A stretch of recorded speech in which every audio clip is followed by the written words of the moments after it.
మాకు రేవంత్ రెడ్డి గారిని కలవాల్సిన అవసరం కానీ రేవంత్ రెడ్డి గారితో సంభాషించాల్సిన అవసరం కానీ మాకు లేదు. రేవంత్ రెడ్డితో తలపడుతున్నాం.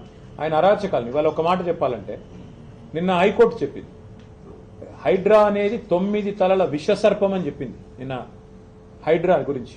ఏది రాష్ట్ర హైకోర్టు. ఇంతకంటే చెంపపెట్టు ముఖ్యమంత్రికి ఏముంటుందని నాకు అర్థంగా సిగ్గుండాలి. బడాబాబులను మాత్రం వదిలిపెట్టి గరీబోళ్ళ ఇండ్ల మీద పడి, బడాబాబులు అంటే ఎవరండి? రాష్ట్ర రెవెన్యూ మంత్రి పొంగులేటి శ్రీనివాసరెడ్డి ఇల్లు చెరువులో ఉంటుంది, దాని హైడ్రా ముట్టదు. రాష్ట్ర ముఖ్యమంత్రి గారి సోదరుడు ఇల్లు ఎఫ్టీఎల్లో ఉంటుంది, దాన్ని హైడ్రా ముట్టదు. రాష్ట్ర మంత్రులు వివేక్ గారు, శాసన మండలి చైర్మన్ సుఖేందర్ రెడ్డి గారు, రాష్ట్రంలో ఇంకా కీలక నేతలు చాలా మంది బిల్డింగ్లన్నీ చెరువుల్లో ఉన్న శిఖాల్లో ఉన్న వాటిని మాత్రం హైడ్రా ముట్టదు. ఎవరిని ముడుతుంది హైడ్రా? బీద బిక్కి మధ్యతరగతి ప్రజలు. నేను అడుగుతా ఉన్న ముఖ్యమంత్రిని, కబ్జా కోరులు అంటున్నావు, అందరికంటే పెద్ద కబ్జా కోరులే నీ అన్నదమ్ములు కదా. అందరికంటే ఎక్కువ ఆస్తి దోస్తున్నది, అందరికంటే ఎక్కువగా ఇవాళ విధ్వంసం చేస్తున్నది నీ మంత్రులు కదా. 1 కోటి ఎకరాలు నిషేధిత జాబితాలో పెట్టింది నీ మంత్రి కాదా? కేసీఆర్ గారు దిగిపోయినాడు, కేసీఆర్ ప్రభుత్వం దిగిపోయినాడు. రాష్ట్రంలో నిషేధిత భూముల సంఖ్య ఎంత అంటే, మొత్తం సైజ్ ఎంత అంటే 16 లక్షల ఎకరాలు. ఇవాళ 1 కోటి ఎకరాలకు చేరుకుంది. ఏ కారణం చేత పెడుతున్నారు 1 కోటి ఎకరాలు? 30% కమిషన్లు తీసుకోవట్లేదా నీ మంత్రులు? కబ్జా కోరులు, భూదందాలు చేసేది, భూమిని ఇలా భూహారతిలాగా మింగుతున్నది నీ ప్రభుత్వం కాదా? నీ మంత్రులు కాదా? ప్రజలకు తెలియదా? కాబట్టి హైడ్రా పేరిట నువ్వు సృష్టిస్తున్న అరాచకం, పేదవాళ్ళ ఇల్లు కూలగొడుతూ, హైదరాబాద్లో ఒక ఇల్లు కట్టాడా 2 ఏళ్లలో, 2.5 ఏళ్లలో? ఎన్ని ఇల్లు కూలగొట్టావు నువ్వు? కొన్ని వేల ఇల్లు హైదరాబాద్లో కూలగొట్టి, ఒక్క ఇల్లు కట్టకుండా, ఒక్క ఇటుక పెట్టకుండా విధ్వంసం సృష్టించి, రియల్ ఎస్టేట్ను కుప్పగూల్చి నువ్వు డబ్బులు చేసుకుంటున్నావు. పెద్ద పెద్ద బిల్డర్లు ఇవాళ చెరువుల్లో ఇల్లు కడుతుంటే, పెద్ద పెద్ద బిల్డింగ్లు కడుతుంటే నీకు కనబడదు, కానీ ఇవాళ పెద్ద పెద్ద మాటలు.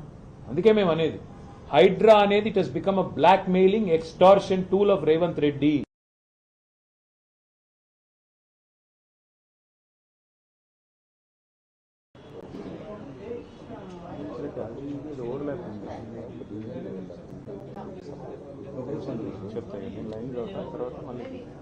ఓకే, తెలుగు మే బోలు పహలే. పత్రికా మిత్రులందరికీ నమస్కారం. మాకు రాజకీయ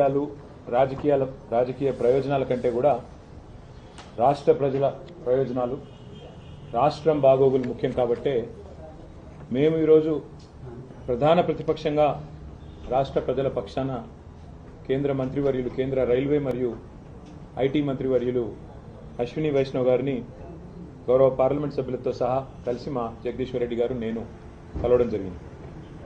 వాళ్ళు ముఖ్యంగా రైల్వే రంగానికి సంబంధించిన కొన్ని సమస్యలు, అట్లాగే ఐటీ రంగానికి సంబంధించి కొన్ని సూచనలు వారికి మేము చేయడం జరిగింది.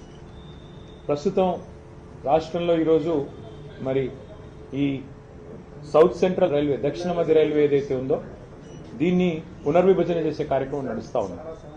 మేము గౌరవ మంత్రి గారికి చెప్పింది ఏమంటే, దయచేసి మీరు కాజీపేట ప్రజల కోరిక, వరంగల్ ప్రజల కోరిక, కాజీపేటలో రైల్వే డివిజన్ కావాలని, రావాలని, అందులో భాగంగా దయచేసి కాజీపేటలో ఒక రైల్వే డివిజన్ని ఏర్పాటు చేయాలని చెప్పి మేము వారిని కోరడం జరిగింది. ఇది మా ప్రతిపాదన కాదు, రైల్వే ఉద్యోగులు, రైల్వేకి సంబంధించిన నిపుణులు చెప్తున్న ప్రతిపాదన.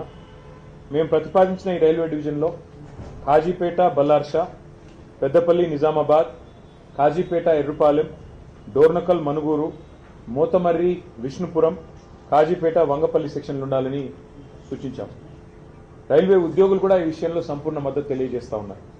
ఇక్కడ విషయం ఏమంటే 900 కిలోమీటర్లు మాత్రమే ఉండే గుంటూరుని ఒక డివిజన్గా చేస్తూ ఉన్నారు. మాకు ఆ విషయంలో అభ్యంతరం లేదు. అట్లాగే 2200 కిలోమీటర్లతో విజయవాడ గుంతకల్ డివిజన్ పనులు కూడా జరుగుతూ ఉన్నాయి. మరి ఇక్కడ కాజీపేటలో దాదాపు 2000 కిలోమీటర్ల ట్రాక్ ఉంది, కాబట్టి దీన్ని కూడా డివిజన్గా ఏర్పాటు చేయాలని కోరాం.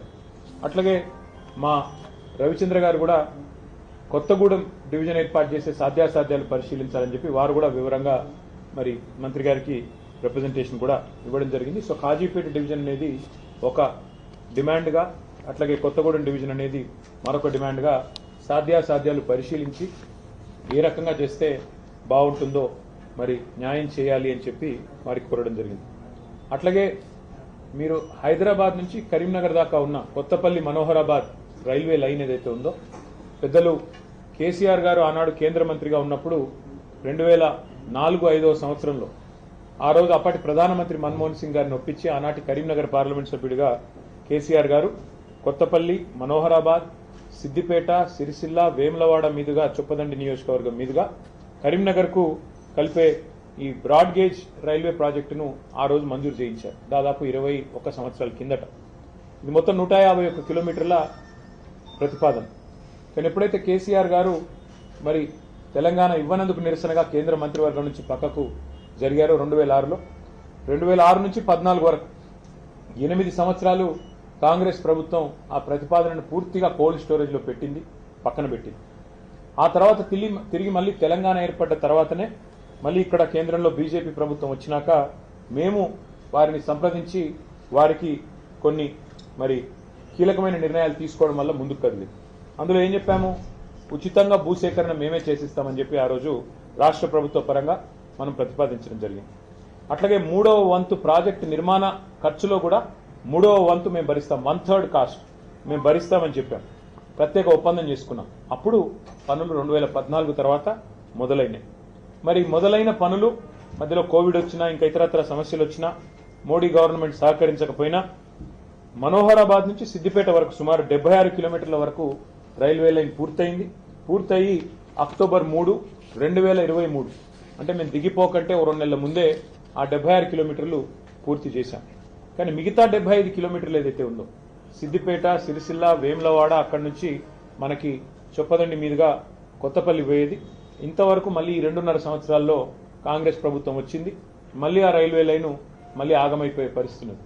అందుకే ఇవాళ కేంద్ర మంత్రి గారిని తెలంగాణ ప్రభుత్వం ఇంకా కొన్ని డబ్బులు ఇవ్వాలి. మనం గతంలో చేసుకున్న ఒప్పందం ప్రకారం 416 కోట్ల రూపాయలు మరి ఇవ్వాలి. అది ఇవ్వకపోవడం వల్లనే ఇవాళ కాంగ్రెస్ ప్రభుత్వ సహాయ నిరాకరణ వల్లనే ఆగింది అని చెప్పి మంత్రి గారు కూడా మాకు చెప్పడం జరిగింది. భూసేకరణ మరొక 96 హెక్టార్లు చేయాల్సి ఉంది అని చెప్పి మరి ఇక్కడ రాజ్యసభలో కేంద్ర ప్రభుత్వం మా సభ్యులు ప్రశ్న అడిగితే సమాధానం కూడా ఇచ్చారు. ఇక్కడ వాస్తవం ఏమంటే 20 ఏళ్ల కింద ప్రతిపాదించిన ప్రాజెక్ట్, ఇక సమయం గడిచిన కొద్దీ కాస్ట్ పెరుగుతా ఉంది. అందుకే మంత్రి గారికి గుర్తు చేశాం, మొదలు మంజూరైనప్పుడు 1160 కోట్లు ఈ రైల్వే లైన్ యొక్క అంచనా వ్యయం. ఈరోజు అది 2780 కోట్లకు పెరిగిందంటే డబల్ కంటే ఎక్కువైంది. ఈ ప్రాజెక్ట్ వల్ల లాభం ఏంటి ఈ రైల్వే లైన్ వల్ల అంటే, మధ్యలో టెక్స్టైల్ హబ్గా ఉన్న సిరిసిల్ల, మరి ఒక తిరుపూర్ స్థాయిలో తమిళనాడులో ఎదిగేదానికి ఆస్కారం ఉన్న ప్రాంతం సిరిసిల్ల. వాళ్ళ సిరిసిల్ల నుంచి వస్త్ర ఉత్పత్తులు, అపారెల్ పార్క్ కానీ, టెక్స్టైల్ పార్క్ కానీ అక్కడి నుంచి ప్రపంచ విపణిలోకి పోతా ఉన్నాయి, ప్రపంచ మార్కెట్లోకి పోతా ఉన్నాయి. ఇవాళ న్యూయార్క్ దాకా, అమెరికా దాకా కూడా సిరిసిల్లలోని కొన్ని కంపెనీలు తమ టెక్స్టైల్ ఉత్పత్తులను వారు ఎక్స్పోర్ట్ చేస్తూ ఉన్నారు. అట్లాగే పక్కన దక్షిణ కాశీగా పేరుపడ్డ వేములవాడ కూడా అదే సర్క్యూట్లో ఉంది. కాబట్టి రాజరాజేశ్వర స్వామి దేవాలయం అక్కడే ఉంది. లక్షలాది మంది మరి ఆ దేవాలయాన్ని కూడా సందర్శిస్తూ ఉంటారు. అందుకే ఇంతటి ప్రాధాన్యత కలిగిన ఈ లైన్ని మరి వెంటనే ప్రయారిటీ కింద టేకప్ చేయాలని చెప్పి అశ్విని వైష్ణవ్ గారిని, కొంత రాష్ట్ర ప్రభుత్వాన్ని ఒక ముళ్ళుగర్రతో పెట్టి పొడిచినట్టయితే ఏమైనా కదులుతారేమో, నేను చెప్తే ఎట్లాగూ వారు వినరు, మీరన్నా గట్టిగా మీ డిపార్ట్మెంట్ కాబట్టి చెప్పండి అని చెప్పి వారిని కోరారు. దాంతోపాటు సిరిసిల్ల, వేములవాడ రైల్వే స్టేషన్లను కూడా అత్యాధునికమైన సౌకర్యాలతో అమృత్ భారత్ స్టేషన్ పథకంలో చేర్చాలని చెప్పి కూడా వారిని కోరారు. దాని తర్వాత ఆ స్టేషన్ నుంచి, తంగళ్లపల్లి రైల్వే స్టేషన్ నుంచి నేరుగా మిడ్మానేర్ రిజర్వాయర్ మీదుగా ఎలాంటి ల్యాండ్ ఎక్విజిషన్ అవసరం లేకుండా ధవళేశ్వరం వద్ద ఎట్లా అయితే ఒక